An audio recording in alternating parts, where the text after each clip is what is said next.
आदाब, सत श्री अकाल, की हालचाल? কেমন আছো সবাই? खम्बागनी, वेलकम टू ऋतिकीज गॉडकास्ट। जहां हम बात करते हैं कुछ ऐसे टॉपिक्स जो कि जरूरी भी हैं और इंटरेस्टिंग। मैं हूँ रिंकी घोष। मैं हूं कृति सिंह और हम हैं आपके होस्ट हैं। दोस्त, आज का एपिसोड अगेन बहुत इम्पोर्टेंट और रेलेवेंट और इंटरेस्टिंग टॉपिक है। हम बात करेंगे वाइल्ड फायर्स की, जो कभी होता है नेचुरल कॉज और कभी होती है हमारी गलती की वजह से। बिल्कुल। सो वाइल्ड फायर्स बेसिकली वो जंगल की आग होती है जो अनकंट्रोलेबल होती है और सारे ग्रासलैंड को या ड्राई लीव्स को या जंगलों को जला सकती है। और जैसे कि रिंकी ने बोला, ये कभी कभी ऑब्वियसली हमारी गलतियों से भी हो सकती है और कभी कभी नेचुरल कॉजेस की वजह से। जैसे कि ये कभी कभी छोटी सी चिंगारी से, जो शायद हमारी गलती भी हो सकती है, उससे भी लग जाती है, या फिर तेज हवाओं से अगर लगी भी आग है तो फैल सकती है। तो कृतिया, क्वेश्चन ये आता है कि वाइल्ड फायर्स होती क्यों है? हर साल हम सुने, कभी कैलिफोर्निया के जंगलों में, कभी ऑस्ट्रेलिया, कनाडा में हर साल वाइल्ड फायर्स हो रही है। देखो, इसके दो मेन कारण। पहला तो ऑब्वियसली नेचुरल कॉज, जिसमें हमारा कोई भी कंट्रोल नहीं है। दूसरा man, which is really dangerous I would say। जैसे कृति ने बोला नेचुरल कॉज, तो नेचुरल कॉज तीन मेजर रीजंस हो सकते हैं, दो इसके अलावा भी है।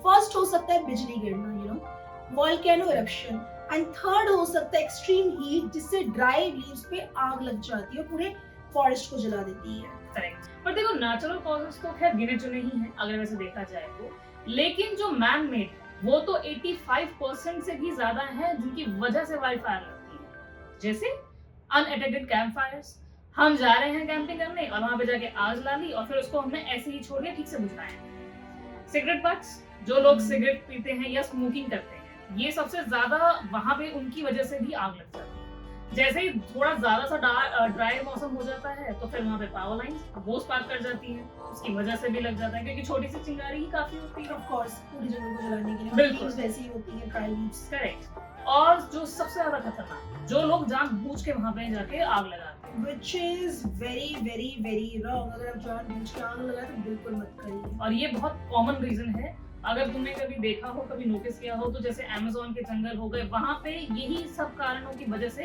बहुत ज्यादा ऑब्वियसली लग जाती है आग। ऑब्वियसली देखो, climate change is one of the main reasons also. तो क्लाइमेट तो नेचुरल प्रोसेस है, नेचुरली कोई चीजें होती है तो नेचुरल चीजें ठीक भी होती है। I think we all remember जो अमेज़न फॉरेस्ट में आग लगी इतने लंबे टाइम के लिए, कोई फायर ब्रिगेड, कोई भी ऐसी कोई मैन-मेड चीज को नहीं शांत कर पाई अनटिल बारिश नहीं हुई। करेक्ट। तो I think we are mature enough to be understand कि नेचुरल कॉज है, किसी चीज का डिस्ट्रक्शन होने का, तो उसको कंस्ट्रक्ट करने के लिए भी नेचुरल है। नेचर उसको खुद ही रिजॉल्व कर देती है। करेक्ट। जैसे कृति ने बोला कि 85% is of course a huge number and it is very shocking. Because समझिए, जब एक जंगल में आग लग रही है, सिर्फ उस जंगल को नुकसान नहीं हो रहा है, राइट? वहां रहने वाले बेचारे जंगली जानवर है, उनको प्रॉब्लम है, उनका घर होता है, राइट? वो नुकसान में, प्रॉपर्टी लॉस तो भी हो ही रहा है। पॉल्यूशन, सोचो कितनी मात्रा में पॉल्यूशन हो जाती है इन सब चीजों से, और वाटर कंटामिनेशन तो अलग से होता ही है। और कुछ तो ऐसे जंगली जानवर भी हैं जो बिल्कुल हमेशा के लिए शायद उनकी वो एक्सटेंट होने पर आ जाते हैं। राइट, जैसे हमने आई थिंक शॉर्ट में ही बोला है, कुछ तो ऐसी प्रजाति है जिनकी एक्चुअली वो एक्सटेंट लेवल पे ही है, वो कहीं भी जा सकने से बातें हो रही है। टाइगर्स बहुत कम हो रहे हैं। Correct. This could be one of the reason, right? Problem तो बहुत बड़ी है। I am pretty sure every problem comes with a solution, right? बिल्कुल। तो what do you think, what problem and action can be taken by us and of course by our honourable government? देखो, government जो कर सकती है वो ये हो सकता है कि वो थोड़ा सा डिस्टेंस पे जाके, मतलब एक बाउंड्री सी बनाते रहे हर एक जगह पे जहाँ पे पेड़ लगा, ताकि वो दूसरी जगह तक पहुंच ही ना पाए। एक ये हो सकता है, एक सिस्टमैटिक वे हम कह सकते हैं इसको। ठीक है। इसके अलावा ऑब्वियसली ड्राई वेजिटेशन को तुरंत हटा दिया जाए। जैसे ही ज्यादा थोड़ा सा भी ड्राई मौसम हो जाए, तो ड्राई लीव्स वगैरह ये सारी होती है, इनको अगर हटा ही दिया जाए बिल्कुल, तो काफी हद तक हम सोच सकते हैं कि शायद बच जाए। बिल्कुल। और ऑब्वियसली टेक्नोलॉजी, यहाँ पे हमें चाहिए फायर फाइटिंग टेक्नोलॉजी में इम्प्रूवमेंट, रिसोर्सेज में ज्यादा बढ़ावा होना चाहिए, ताकि कोई भी एक ऐसी अगर आग है भी तो बुझ सके। ठीक है, नहीं तो एटलीस्ट कंट्रोल हो सके काफी हद तक। इसके अलावा strict fire laws, forest fire laws होना बहुत जरूरी है, ताकि जो ये अनअटेंडेड हमारे कैंप फायर्स हैं, ये जो सिगरेट बट्स हैं, ये जो लोग जा रहे हैं वहां पे, ये ना कर सके। लेकिन चलो, ये तो हो गया एक देखा जाए तो गवर्नमेंट की, और जो प्रोएक्टिवली गवर्नमेंट काम कर भी रही है ऑब्वियसली। है। लेकिन as a citizen, as a human being, हमारी भी तो रिस्पांसिबिलिटी है। तो हमें क्या करना चाहिए? ऑफ कोर्स खरीदी। जो तुमने पहली चीज बोली कि जो हम कैंप्स वगैरह लगाते हैं उसको अनअटेंडेड मत लगाओ। एज इन अगर कैंप फायर्स कर रहे हो वहाँ पे कोई प्रॉब्लम नहीं, उसको बुझा के आओ जिससे दूसरे लोगों को प्रॉब्लम ना हो।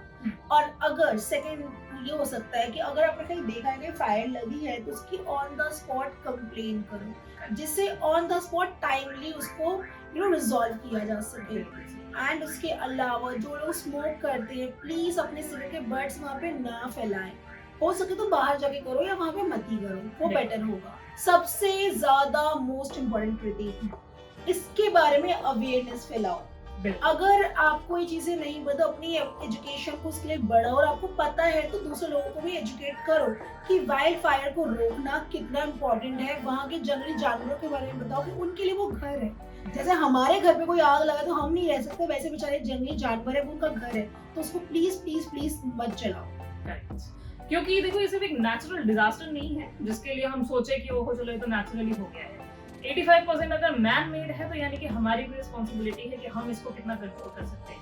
एग्जैक्टली देखो वाइल्ड फायर्स को रोकना सिर्फ एक बंदे के बस की बात नहीं है, राइट। गवर्नमेंट भी कर रही है, हमें अपना सहयोग देना चाहिए, बिकॉज मिलके काम करेंगे तभी तो कोई बेटर सोल्यूशन आएगा ना। तो आई गेस आजकल हम यहाँ पे खत्म कर सकते हैं। तो वी रियली होप कि आप लोगों को ये एपिसोड थोड़ा समझ आया होगा कि हमने क्यों बनाया है, और हमारे प्रीवियस एपिसोड के लिए भी थैंक यू सो मच जिन लोगों ने हमें अप्रिशिएट किया। और प्रीवियस एपिसोड में अगर हमारी किसी बातों को आपको बुरा लगा तो उसके लिए वी आर रियली सॉरी, हाथ जोड़ के माफी मांगते हैं। अनइंटेंशनली किसी को बुरा लगा तो हमें माफ करिए, बिकॉज हमारा इंटेंशन कभी किसी को हर्ट करने का बिल्कुल नहीं है। बिल्कुल। तो इसी के साथ प्लीज आप लाइक करें, फॉलो करें, सब्सक्राइब करें, अपने कमेंट्स शेयर करें और अपने आसपास अवेयरनेस जरूर फैलाते रहें, क्योंकि फॉरेस्ट को बचाना हमारी एक बहुत बड़ी रिस्पॉन्सिबिलिटी है। बिकॉज कल फॉरेस्ट होंगे तभी हमें आगे जाके शेल्टर मिलेगा। So please please please save करिए। बिल्कुल। So we are now taking off. Yes, ठीक है, तो मिलते हैं आपसे अपने अगले एपिसोड में। तब तक के लिए bye bye, love you all.